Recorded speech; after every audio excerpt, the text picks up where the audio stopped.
گونجتا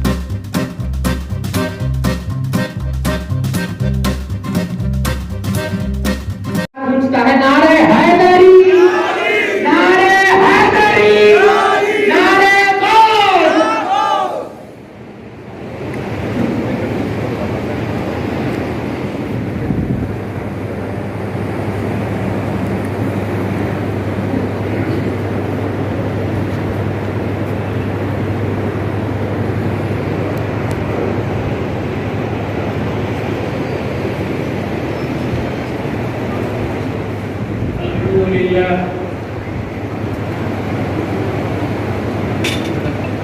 الحمد لله رب العالمين،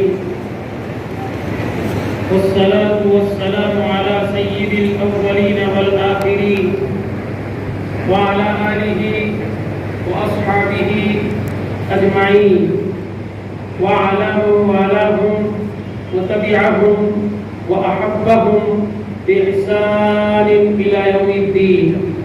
أما بعد، فأعوذ بالله من الشيطان الرجيم. بسم الله الرحمن الرحيم. شهر رمضان الذي أنزل فيه القرآن. صدق الله العظيم. وقال رسول الله صلى الله عليه وسلم: إن الله فرض عليكم صيامه وسننت لكم قيامه. صدق رسوله النبي الكريم. وقال تعالى في شأن حبيبه تعظيما وتكريما: إن الله وملائكته يصلون على النبي يا أيها الذين صلوا عليه وسلموا تسليما. اللهم صل على سيدنا ونبينا محمد وعلى آل سيدنا ونبينا محمد وبارك وسلم. شہر پر تشریف فرما سادات کرام، مشائخین اعظام، خصوصاً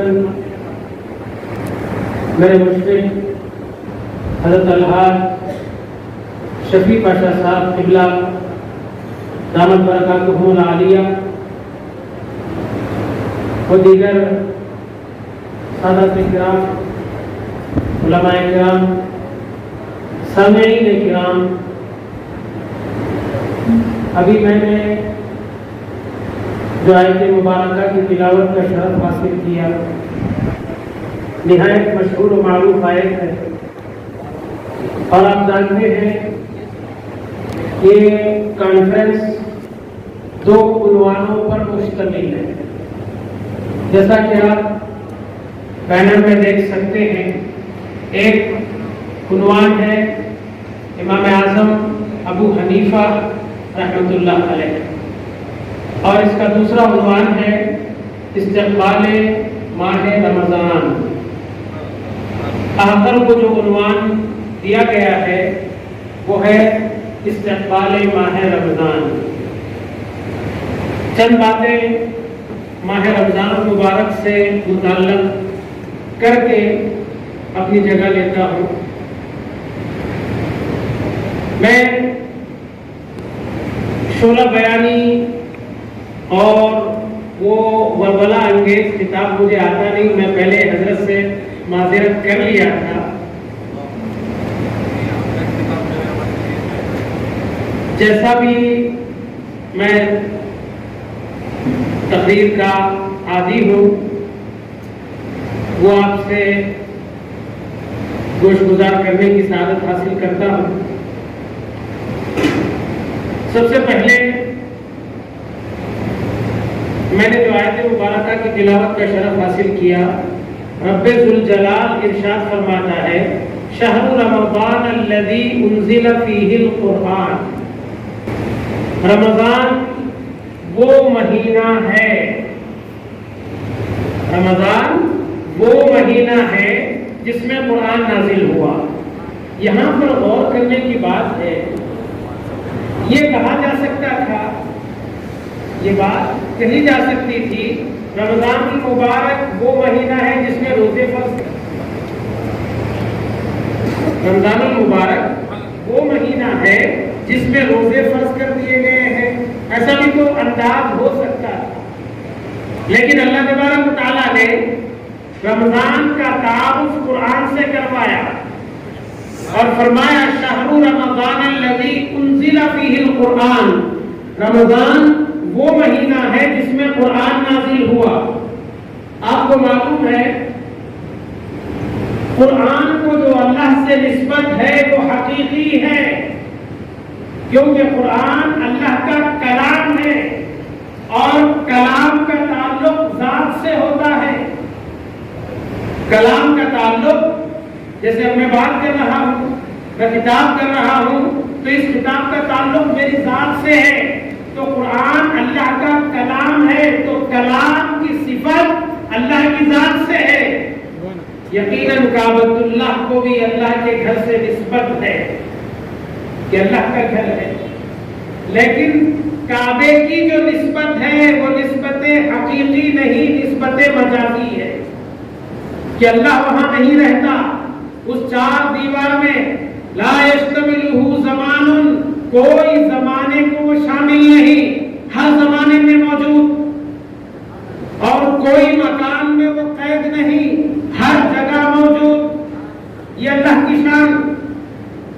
لیکن قرآن مجید سے جو اللہ کا تعلق ہے وہ حقیقی ہے، اور کعبۃ اللہ سے جو تعلق ہے وہ مجازی ہے، اس میں کوئی شک نہیں۔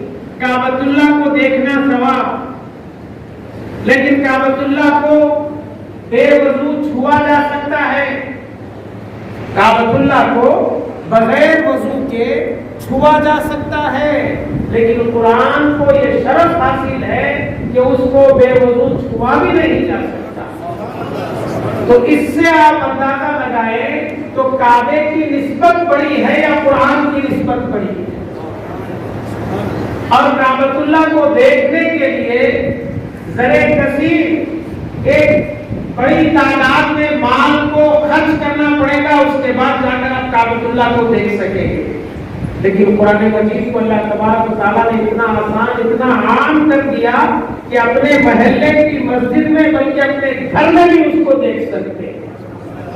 دنیا میں بہت کم چیزیں ایسی ہیں جن کو دیکھنا ثواب ہے، پڑھنا تو ہے ہی لیکن دیکھنا بھی ثواب ہے۔ ان میں سے ایک کعبۃ اللہ ہے جس کو دیکھنا ثواب، دوسرا قرآن ہے جس کو دیکھنا، چھونا، سننا، پڑھنا سب ثواب۔ تو آپ کو یہ بات جان کر خوشی ہوگی کہ جتنی آسمانی کتابیں نازل ہوئی یہ سب کے سب ماہ رمضان ہی میں نازل، چاہے توریت ہو، زبور ہو، انجیل ہو، صحف ابراہیم ہو، صحف موسیٰ ہو، یہ جتنی نازل ہوئی ہیں سب کے سب ماہ صیام، ماہ رمضان ہی میں نازل ہوئی۔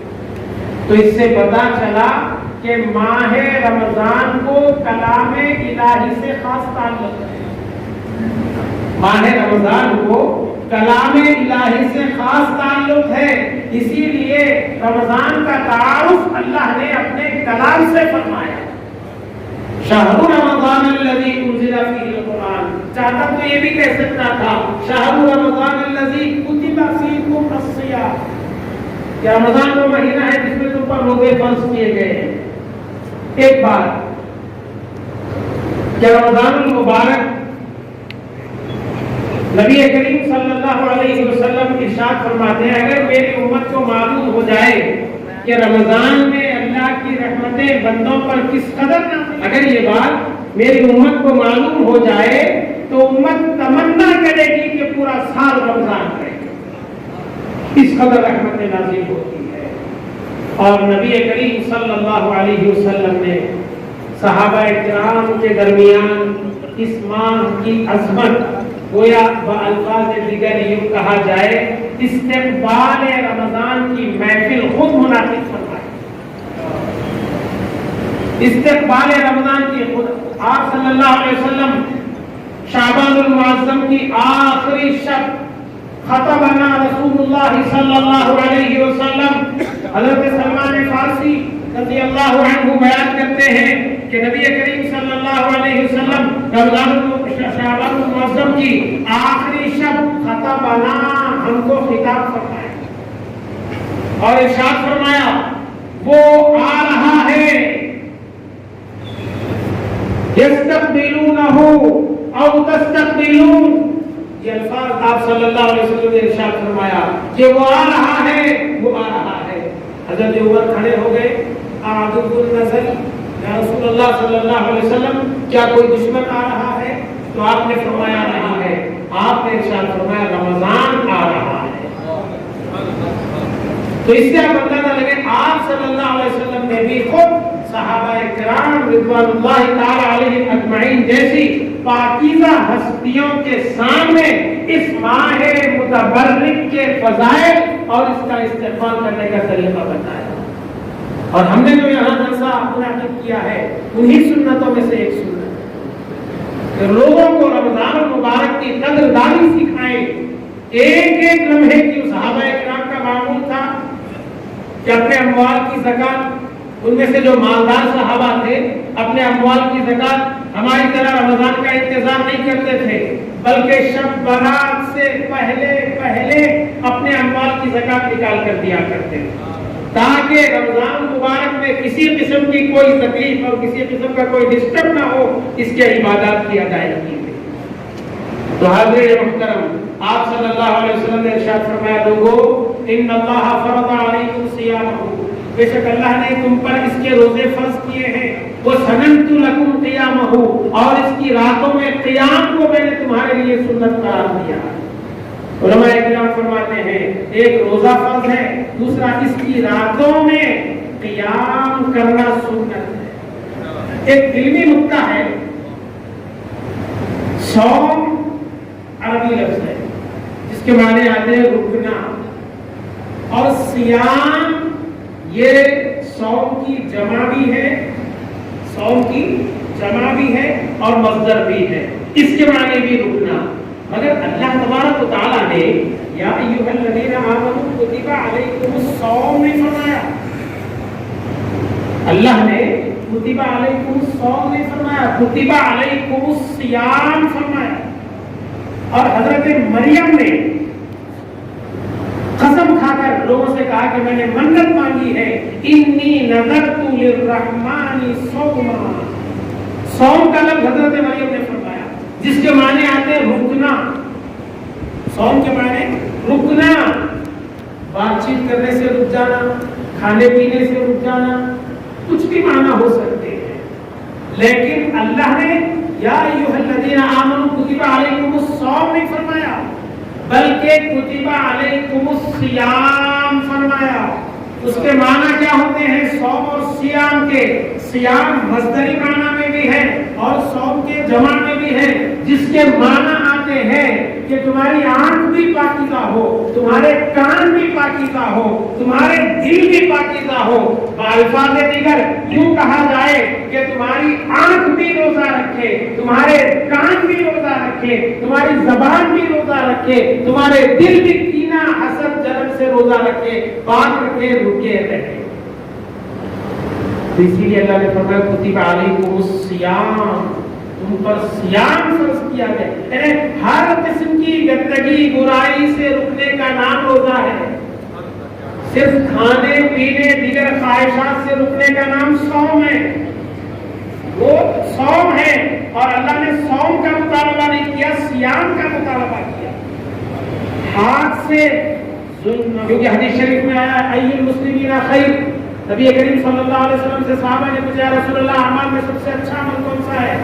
تو آپ صلی اللہ علیہ وسلم نے ارشاد فرمایا من سلم المسلمون من لسانه ويده، کہ بہترین مسلمان وہ ہے جس کے ہاتھ اور زبان سے دوسرا مسلمان محفوظ ہے. تو اس سے آپ اندازہ کریں کہ ہاتھ کا بھی روزہ ہو، زبان کا بھی روزہ ہو. ہاتھ ظلم کی طرف نہ بڑھے، زبان بدکلامی اور فحش گوئی کی طرف نہ بڑھے، کان فواحشات کو سننے کی طرف نہ بڑھے، آنکھ مکروہات کو، ناپسندیدہ چیز کو دیکھنے کی طرف نہ بڑھے، قدم گناہ کی طرف نہ اٹھے، ان سب چیزوں کے رکنے کا نام صیام ہے۔ اور اللہ نے ہم سے اسی کا مطالبہ کیا ہے، صیام کتب علیکم الصیام، تم پر روزے فرض کر دیے گئے۔ کہیں یہ نہ سمجھنا کہ روزوں کا بوجھ صرف اسی امت پر ڈالا گیا ہے، ہرگز نہیں۔ فرمایا تسلی دیتے ہوئے، کما کتب علی الذین من قبلکم، یہ بوجھ تمہیں پر نہیں، تم سے پہلے والوں پر بھی ہم نے روزے فرض کیے، لعلکم تتقون، تاکہ تمہیں تقوی نصیب ہو۔ یہاں پر بھی ایک علمی نکتہ ہے، علماء کرام بیان کرتے ہیں، نماز اس کا ثواب ہے، اور نماز ایک ایسی عبادت ادائیگی کے وقت بندے کا بندہ ہونا اور مولا کا مولا ہونا سمجھ میں آتا ہے۔ اتنی عاجزی میں انکساری ہے نماز، یقیناً اس کا ثواب گناہوں سے پاک۔ ان الصلاۃ تنہی عن الفحشاء والمنکر، بے شک نماز بے حیائی اور بری باتوں سے روکتی ہے، بالکل ٹھیک۔ زکوٰۃ قد افلح من تزکیٰ، جس نے اپنے مال کی زکات نکالا وہ اس کا مال پاکیزہ ہو گیا۔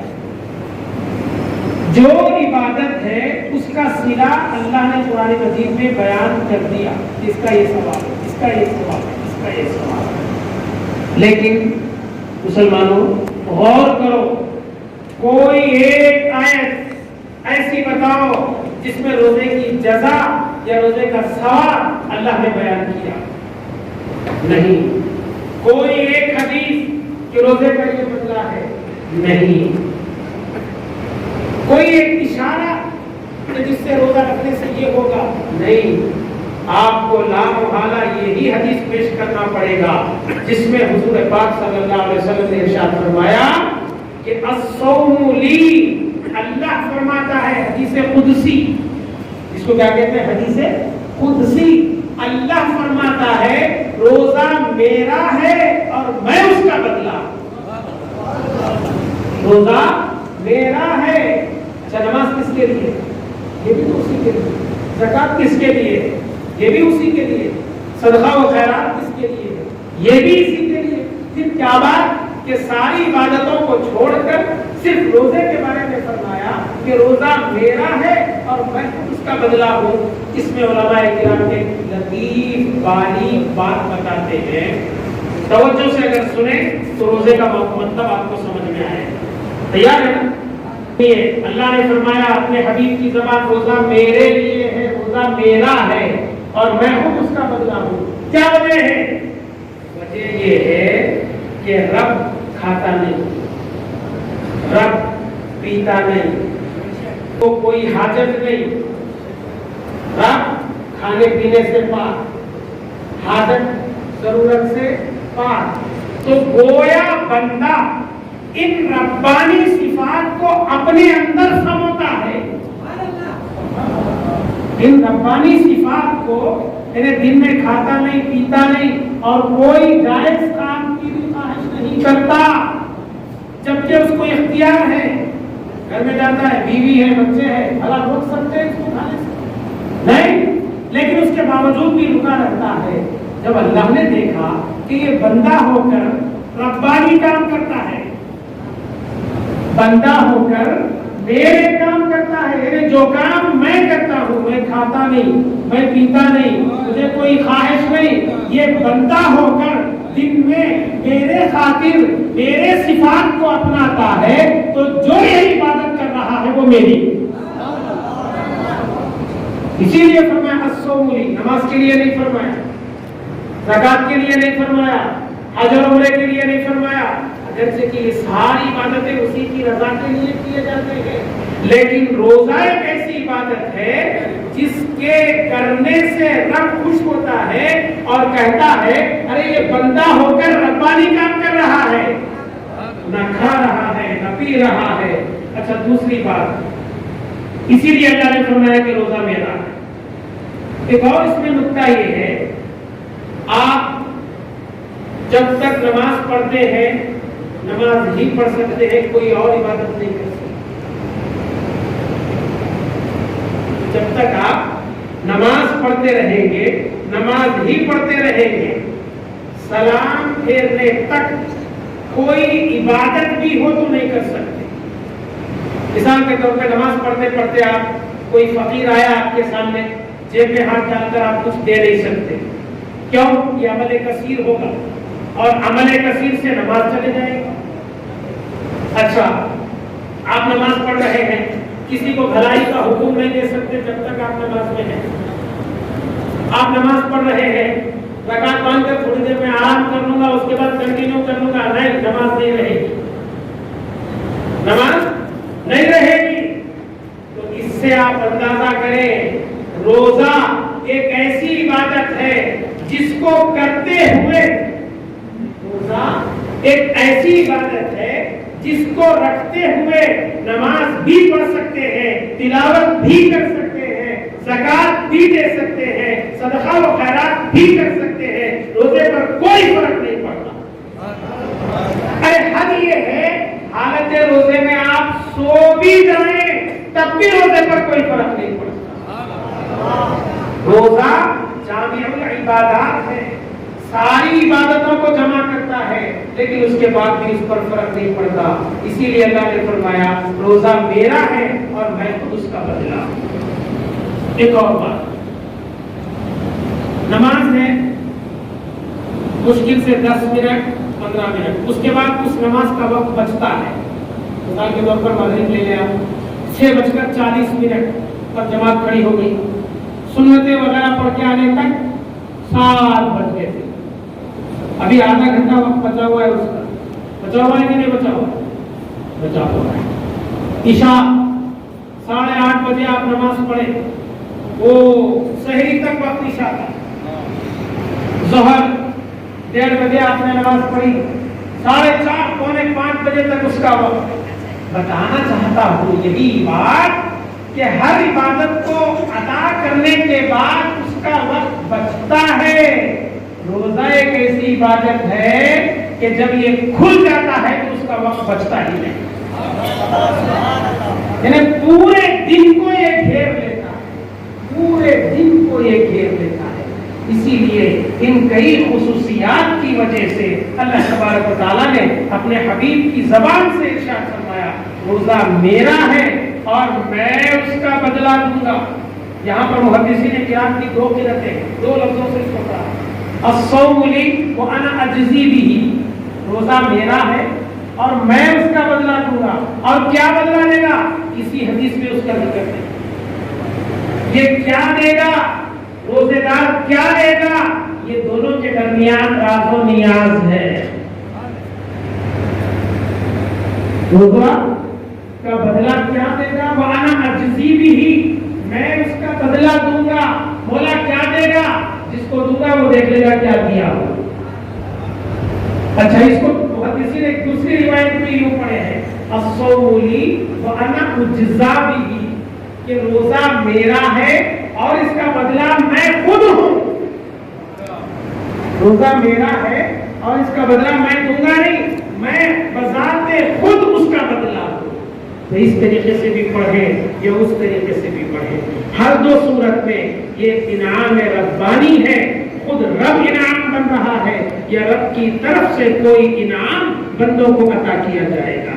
تو یہ اس ماہ مبارک میں یہ کام ہم کو کرنا ہے کہ اس کے روزوں کا اہتمام کرنا ہے۔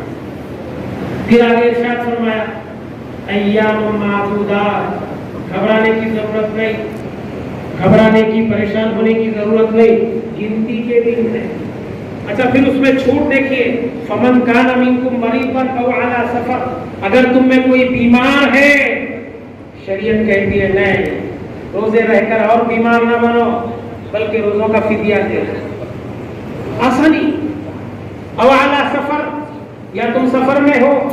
پہلے سفر کے بارے میں آیا، السفر قطعۃ من سفر، دوزخ کی مصیبتوں میں سے ایک مصیبت ہے سفر، پھر اوپر سے بھوکے پیاسے، شاید تمہارے کوئی کام نہ بن پائے، اسی لیے تم کو چھوٹ دی جاتی ہے، تمہارے جتنے دن سفر کے گنتے گن لو، جتنے دن سفر میں جاتے اس کو شمار کر لو، باقی رمضان شریف کے بعد جتنے روزے گئے ہیں ان کی تم قضا کرو، تو گناہگار نہیں ہوگے، بیمار ہے یا مسافر ہے۔ تو اسی دو چیزوں کو سامنے رکھ کر فقہائے کرام نے یہاں پر دو اور مسئلے نکالے کہ بیمار کو حرج کی وجہ سے شریعت نے اجازت دی کہ تو روزے مت رکھ، مسافر کو حرج کی وجہ سے اجازت دی کہ تو بعد میں رکھ۔ ان دو چیزوں کو سامنے رکھ کر فقہائے کرام نے دو نئے مسئلے پیش کیے۔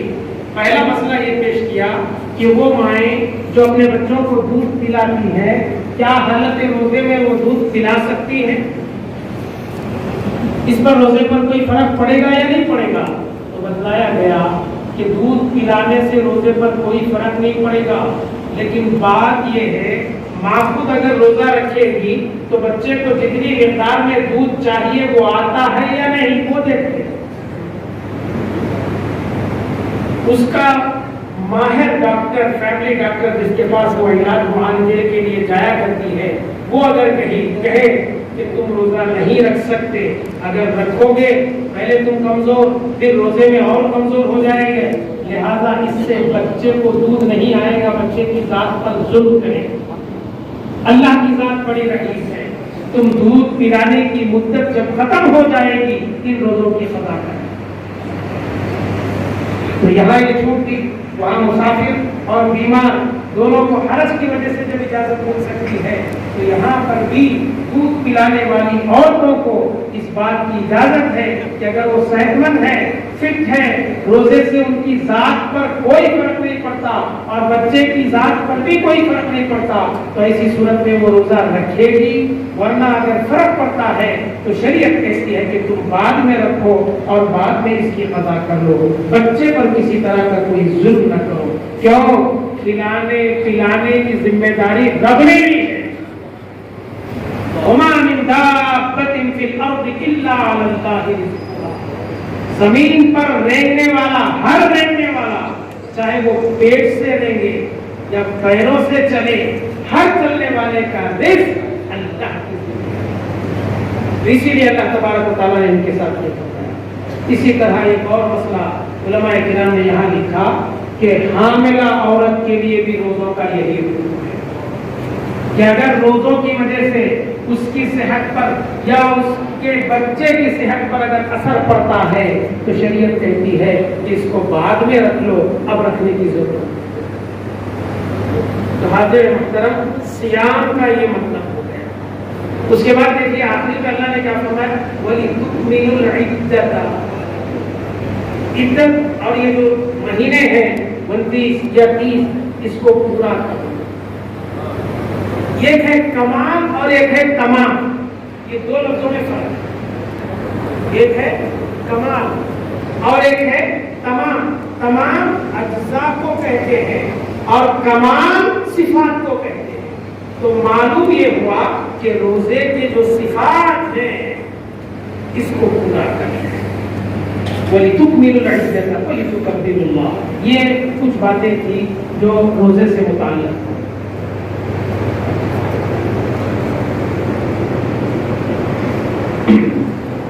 تو یہ باتیں تھی روزے سے متعلق۔ آئیے اب اس میں تراویح کا لفظ جمع ہے، اس کے واحد کے معنی آتے ہیں ترویحہ۔ ترویحہ کہتے ہیں راحت کرنے کو، اطمینان کرنے کو اور آرام سے بیٹھنے کو۔ عرب میں یہ عادت تھی کہ وہ 4 رکعت پڑھتے تھے، اس کے بعد طواف کعبہ کرتے تھے۔ 4 رکعت پڑھتے تھے، اسی کو ترویحہ کہتے ہیں۔ تو اسی سے لفظ تراویح بنا ہے، اور یہ نبی کریم صلی اللہ علیہ وسلم کی زمانے مبارک میں اس کا ایجاد اور اس کا شروع ہو چکا تھا۔ آپ صلی اللہ علیہ وسلم نے 3 دن صحابہ کرام رضوان اللہ تعالی علیہم اجمعین کو نماز تراویح پڑھائی۔ چوتھے دن مسجد کھچاکچ بھر گئی، بہت دیر تک صحابہ نے انتظار کیا۔ اس کے بعد آپ صلی اللہ علیہ وسلم تشریف نہیں لائے۔ دوسرے دن صحابہ نے آپ سے عرض کیا، یا رسول اللہ کل رات ہم بڑی تعداد میں جمع تھے اور آپ تشریف نہیں لائے۔ تو حضور نے فرمایا جانتا ہوں، دیکھیے حضور کیا فرما رہے ہیں، میں جانتا ہوں مجھے اس بات کا ڈر تھا کہ اگر میں وہاں پر آ جاتا تو یہ تراویح سنت جا کر کہیں فرض نہ ہو جائے، اس لیے میں نہیں آیا۔ دیکھیے امت کا کتنا خیال ہے اس نبی مکرم صلی اللہ علیہ وسلم کو، اور اس امت کو کتنا خیال ہے اپنے پیارے نبی صلی اللہ علیہ وسلم کی سنت کا۔ غور کرنے کی بات ہے، لمحہ فکر ہے۔ حضور پاک صلی اللہ علیہ وسلم نے ارشاد فرمایا اگر میری امت کو تکلیف نہ ہوتی تو میں عشاء کی نماز کو رات کے آخری حصے میں کرتا اور ہر نماز کے لیے مسواک کو ضروری قرار دیتا۔ اگر میری امت پر یہ بات بار گراں نہ ہوتی تو میں ایسا کرتا، لیکن میری امت کو تکلیف نہ ہو اس لیے میں نے ایسے احکام نافذ کیے۔ یہاں پر بھی امت کا خیال رکھا کہ اگر اتفاقاً بھی آپ صلی اللہ علیہ وسلم تشریف لے آتے تو کیا ہوتا، یہ تراویح سنت جا کر فرضیت کے درجے میں آ جاتی اور جس کا ادا کرنا امت کے لیے دشوار ہو سکتا تھا۔ اس کے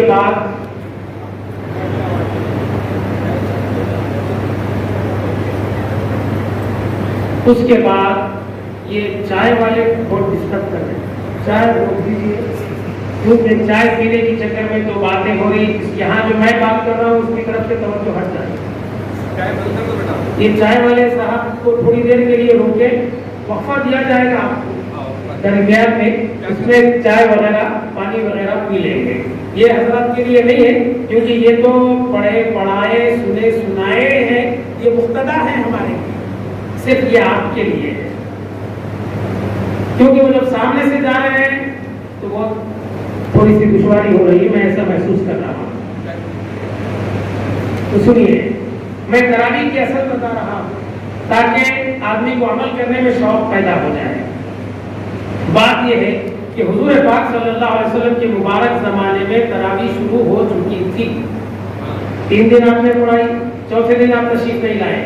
وجہ کیا بتائی کہ اگر میں آ جاتا تو یہ سنت سے ہٹ کر کیا ہو جاتی، فرض ہو جاتی، اور تم پر ادا کرنا بہت دشوار، اسی لیے میں نہیں آیا۔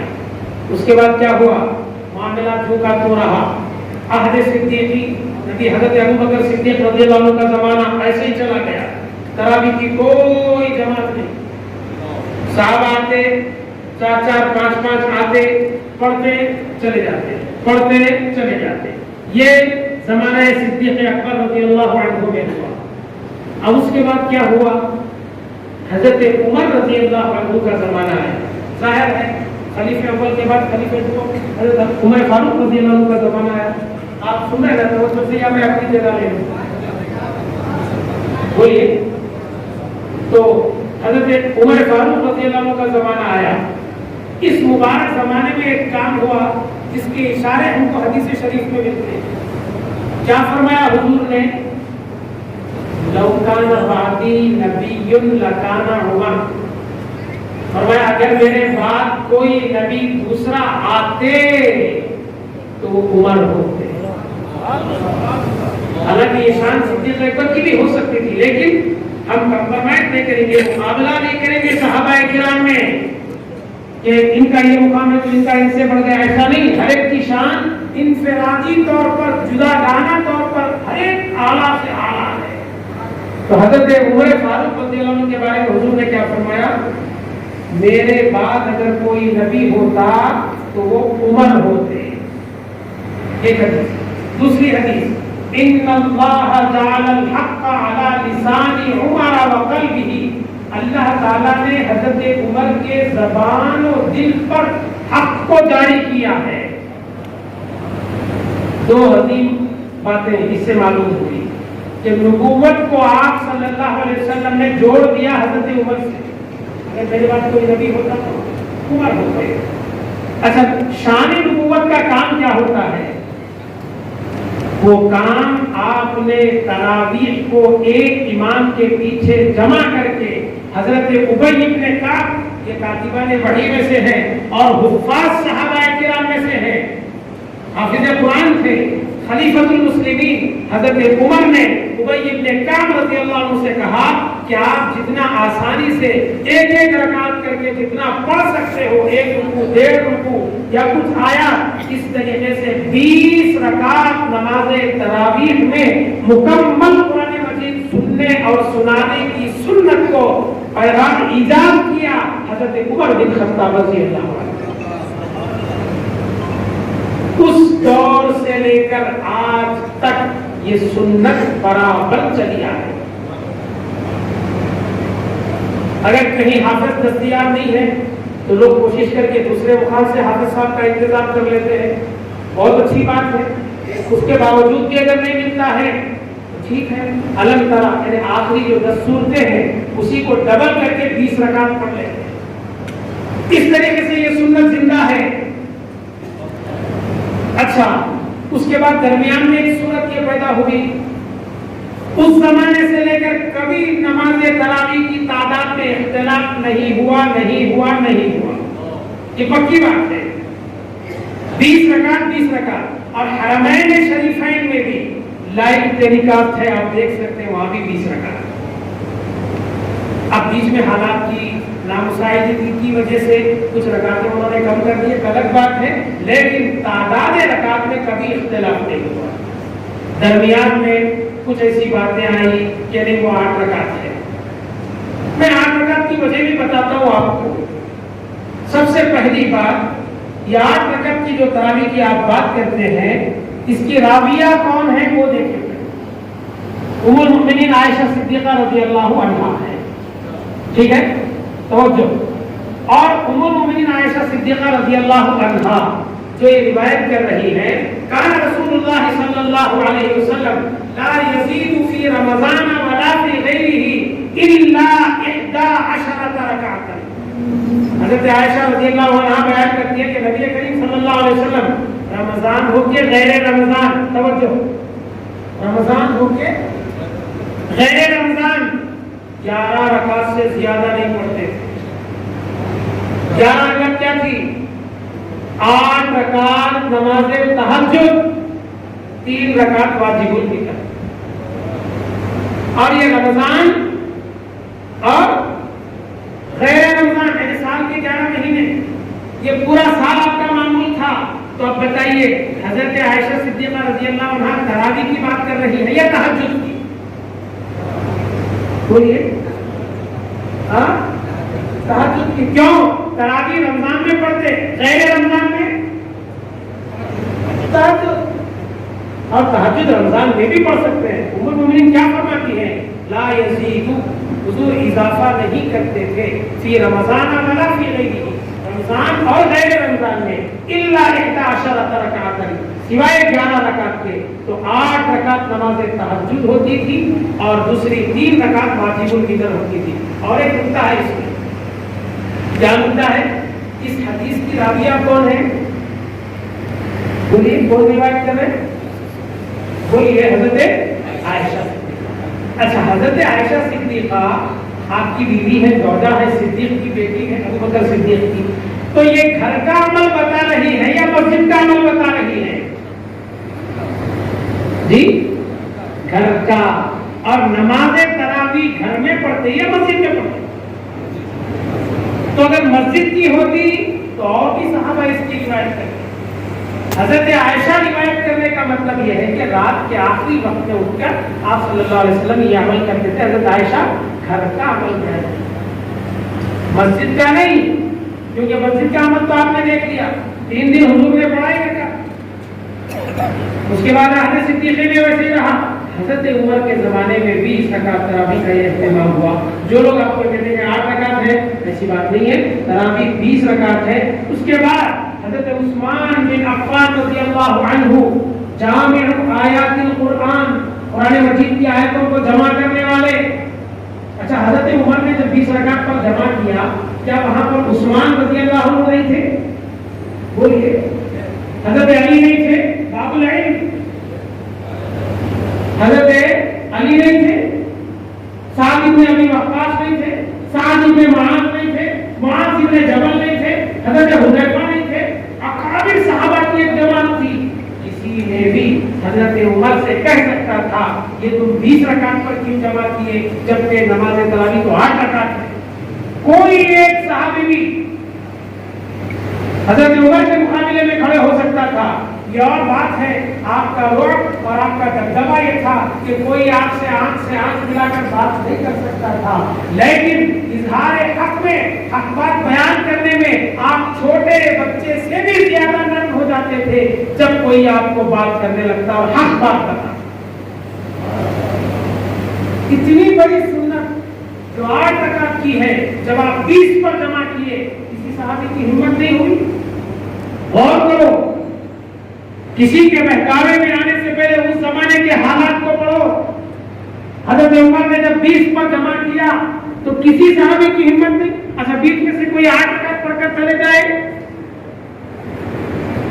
اچھا چلو گھرے بجنے میں عمر سے نہ کہے امہات المومنین بھی تو حیات تھی.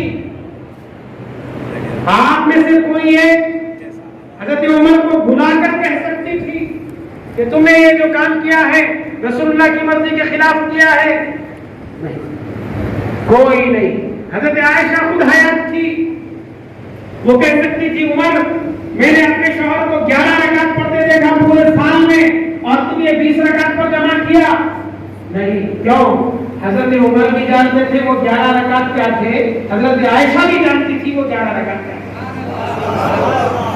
وہ 11 رکعت میں 8 رکعت نماز تہجد تھی، 3 رکعتیں واجب الوتر تھی، اور نبی کریم صلی اللہ علیہ وسلم نے ارشاد فرمایا آخر صلاتکم الوتر. مجھے یہ بات بہت پسند ہے کہ تمہاری آخری نماز نماز وتر ہو.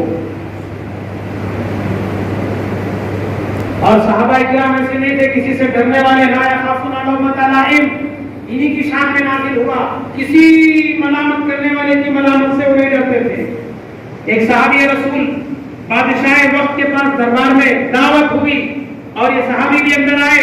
جب کھانا کھانے لگے، ظاہر ہے کوئی امیر کبیر جب دعوت دیتا ہے تو مختلف قسم کی نعمتیں رکھتا ہے. یہ تو بادشاہ وقت تھا.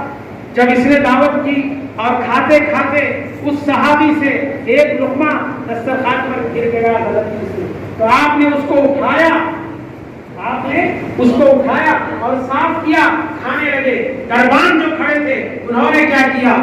کہا چاہتے تو کوئی اور کھانا بھی لے سکتے تھے، ہمارے دسترخوان کی تم نے شان میں کمی کر دی، کسر شان کر دی. یہ شاہی دسترخوان ہے، یہاں پر گری ہوئی چیز کو اٹھایا نہیں جاتا. وہ صحابی رسول کھڑے ہو گئے. کھڑے ہو کر کیا کہا سنیے. بادشاہ وقت کا دربار ہے، حکمران وقت ہے، اکابر اجلا علماء صحابہ سب بیٹھے ہیں. کیا کہا انہوں نے اٹھ کر؟ اترک سنت حبیبی ہؤلاء الحمقاء، کیا میں اپنے محبوب کی سنت کو ان بیوقوفوں کے لیے چھوڑ دوں؟ میں اپنے حبیب کی سنت کو ان بیوقوفوں کے لیے نہیں چھوڑتا. ایسے تھے صحابہ، کسی سے ڈرنے والے نہیں تھے، صرف اللہ سے ڈرتے تھے. اسی لیے اللہ نے ان کی شان میں کیا نازل کیا؟ رضی اللہ عنہم ورضوا عنہ. یہ اللہ سے راضی، اللہ ان سے راضی. اگر ایسی کوئی بات ہوتی تو تبھی سے مخالفت شروع ہو جاتی. یہ آخری زمانے کی مخالفت کا کوئی اعتبار نہیں ہوتا. اسی لیے کتب احادیث پڑھو، سمجھو، عربی الفاظ کو دیکھو. یہ ترجمہ کرنے والوں نے تو حدیثوں کا بھیڑا غرق کر کے رکھ دیا ہے. احادیث کس کو کہتے ہیں اور روایت کرنے والا بہت اہم ہوتا ہے. کون روایت کر رہے ہیں اس کو بھی دیکھو، کیونکہ حضور پاک صلی اللہ علیہ وسلم کے زمانے میں 30 دجالون کذابون ثلاثون 30 دجال ایسے پیدا ہو گئے تھے جو حدیثوں کو گھر گھر کر اپنی طرف سے بنا بنا کر کہتے تھے قال رسول اللہ صلی اللہ علیہ وسلم. یہ رسول اللہ نے کہا ہے.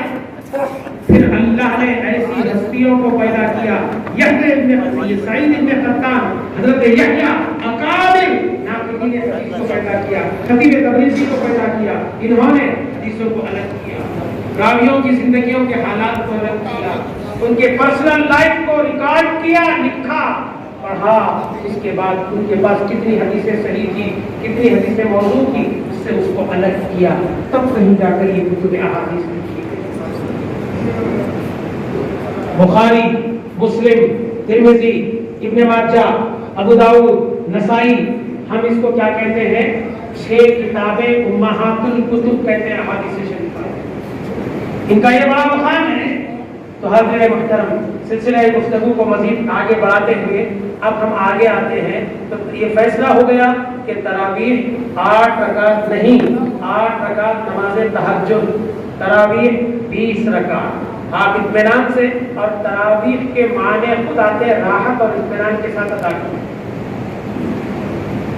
اچھا، یہ جو تسبیح شروع ہو گئی بیچ میں، یہ کب سے ہوئی؟ حضور صحابہ کے زمانے میں تو نہیں، حضرت عمر کے زمانے میں بھی نہیں تھی، ان کے بعد کے زمانے میں بھی نہیں تھی، پھر کب سے شروع ہوئی؟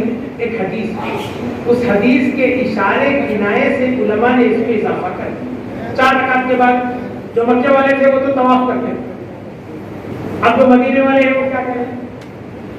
یہ کیا کرتی ہے؟ تعداد رکعت کو بڑھا دی، 30 40 جتنی چاہے اتنی پڑھ لے۔ اچھا، اب بعد میں جن کے پاس نہ مکہ ہے نہ مدینہ ہے وہ کیا کرنے لگے؟ 4 رکعت پڑھتے، ذکر، تسبیح یا تلاوت یا تھوڑی دیر ایسی بیٹھے۔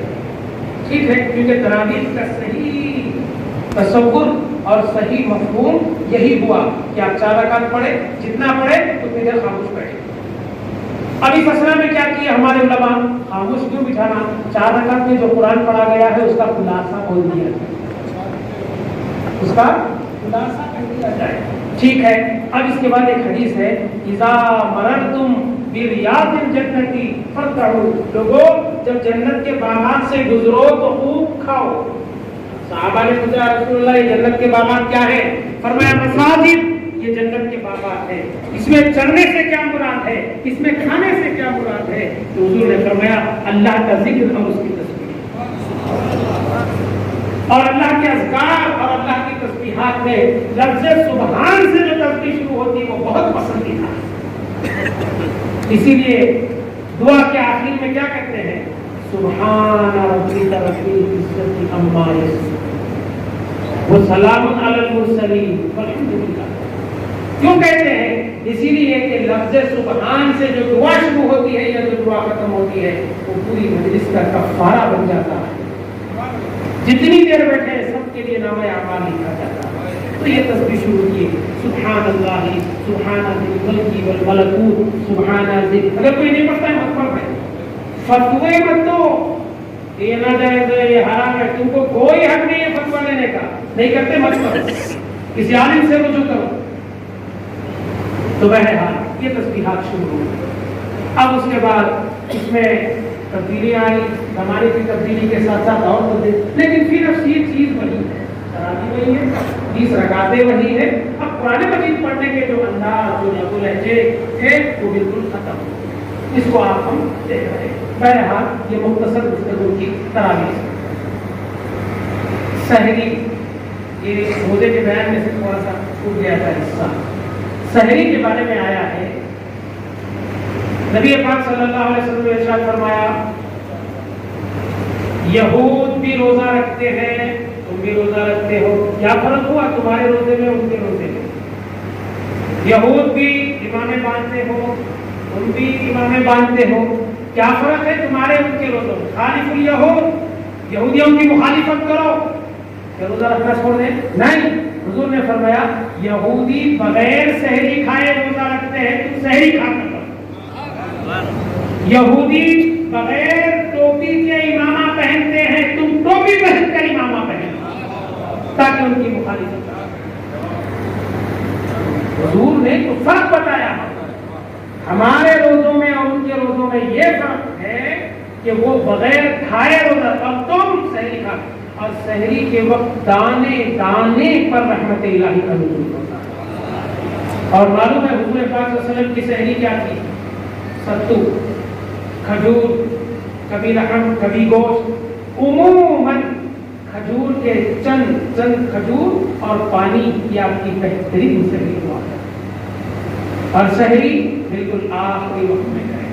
آخری وقت کا یہ مطلب نہیں کہ صبح صادق شروع ہو جائے، بلکہ فجر کا وقت شروع ہونے سے 20-22 منٹ پہلے ہماری سحری ختم ہو جانا چاہیے۔ اب آپ بولیں گے یہ کہاں سے، اس کا بھی ثبوت ہے حدیث میں، وہ کیسے؟ دین مذاق نہیں ہے، جو چاہے آپ کہہ لیں، جو چاہے آپ جائز کر لیں، جو طبیعت کو اچھا دکھے جائز، جو ذرا مشکل دکھے ناجائز. یا کون کیے تھے بتاؤ؟ ابو بکر کرے تھے، عمر کرے تھے. یہ زبان درازیاں یہ اتنی لمبی ہو گئی ہیں زبانیں. یہ وہ لوگ کرتے ہیں جنہوں نے تعلیمات دین کو اور مزاج شریعت کو نہیں سمجھا. دین سمجھنا الگ ہے، شریعت کے مزاج کو سمجھنا الگ ہے. شریعت کا بھی ایک مزاج ہوتا ہے. جیسے آپ کا کوئی قریبی دوست ہے تو آپ اس کی باتوں کو بھی اچھی طرح جانتے ہیں، اس کے مزاج کو بھی اچھی طرح جانتے ہیں کہ اس وقت اس سے یہ بات نہیں کرنا چاہیے، کیوں؟ حالات اس کے ٹھیک نہیں ہیں. تو شریعت کا بھی ایک مزاج ہوتا ہے. تو سنیے، صحابہ کرام آپس میں ڈسکس کر رہے ہیں کہ نبی کریم صلی اللہ علیہ وسلم کی سحری میں اور فجر کے نماز فجر کے وقت ہونے میں کتنا وقت رہتا تھا. کیا سوال ہے؟ نبی کریم صلی اللہ علیہ وسلم کی سحری ختم ہونے کے بعد نماز فجر کے لیے کتنا وقت رہتا تھا؟ تو صحابہ نے کہا اس وقت گھڑیاں نہیں تھی، اس وقت گھڑیاں نہیں تھی. تو حضور پاک صلی اللہ علیہ وسلم کے صحابہ دیکھیے کیا کہتے ہیں کہ ہم میں سے کوئی بھی آدمی 40 آیتیں پڑھ سکتا ہے. کتنی آیتیں؟ 40 آیتیں.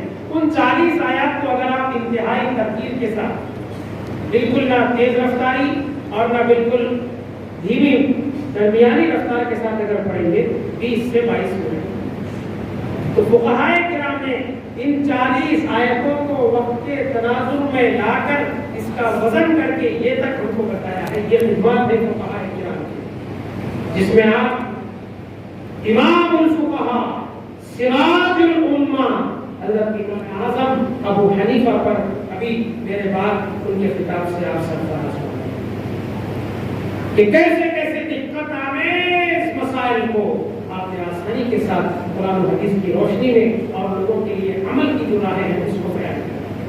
تو سحری کا یہ حکم، پھر افطار کا یہ حکم. افطار میں تاخیر، جلدی کا یہ مطلب نہیں کہ آپ اثر کے بعد روزہ کھول لیں. جلدی کا یہ مطلب ہے کہ وقت افطار ہونے کے بعد کسی اور کام میں مصروف ہونے کے بجائے آپ افطار کریں. حضور پاک صلی اللہ علیہ وسلم کے زمانے میں کہا گھڑیاں نہیں تھی، سیرن نہیں تھے، الارم نہیں تھے، فون نہیں تھے، تو پھر جب کیسے ہوتی تھی؟ بڑا ایک صحابی کسی بلند عمارت پہ چڑھ جاتے ہیں، ایک صحابی کسی بلند عمارت پہ چڑھ جاتے ہیں اور دیکھتے رہتے سورج ڈوبا ادھر ڈوبا. اس نے وہ جو صحابی کھڑے تھے اوپر وہ کہتے ہیں غربت الشمس یا رسول اللہ، اے اللہ کے رسول سورج ڈوب گیا. حضور فوراً کھجور منہ میں لیتے. دیکھو کتنی مشقتوں سے دین کے لیے بہت انہوں نے قربانیاں دی. اور آپ کو معلوم ہے شروع اسلام میں روزہ بہت مشکل تھا، نماز بہت آسان تھی. نماز اتنی آسان تھی، مثال کے طور پہ کوئی صاحب 2 رکعت کے بعد آئے، 2 رکعت کے بعد آئے، سب میں کھڑے ہو گئے، کتنے رکعت ہوئے، یہ سب چلتا. اللہ نے آیت نازل کر دی قوموا للہ قانتین، خبردار اللہ کے حضور ٹھہرو تو خاموش ٹھہرو. جب سے نماز میں بات چیت بند. روزہ بہت مشکل تھا، اتنا مشکل تھا کہ سورج غروب ہو گیا اور آپ کی آنکھ لگ گئی، سو گئے، تھوڑی دیر آرام کر لوں گا بولتے، سو کے اٹھتے ہی روزہ شروع.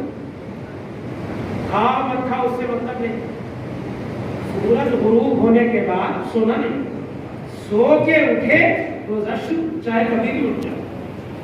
ایک صحابی مزدور تھے، دن بھر دھوپ میں انہوں نے کام کیا. افطار آئے، بیوی سے پوچھا کچھ کھانے کو ہے؟ بیوی نے کہا ابھی لاتی ہوں. اتنا کہہ کر وہ لیٹے تھے کہ آنکھ لگ گئی. آنکھ لگنا ہی تھا. اٹھے کے بعد کہا تو میرا روزہ ہو گیا، میں اب کھا بھی نہیں سکتا. دوسرے دن دوپہر میں چکر آئی، اٹھی ہوئے، سیدھے نبی کریم صلی اللہ علیہ وسلم کی بارگاہ میں گئے، یا رسول اللہ یہ حالت ہے. تو اللہ تعالیٰ نے فرمایا نہیں، اب روزے کے احکام کو آسان کر. کتنا آسان کر دیے؟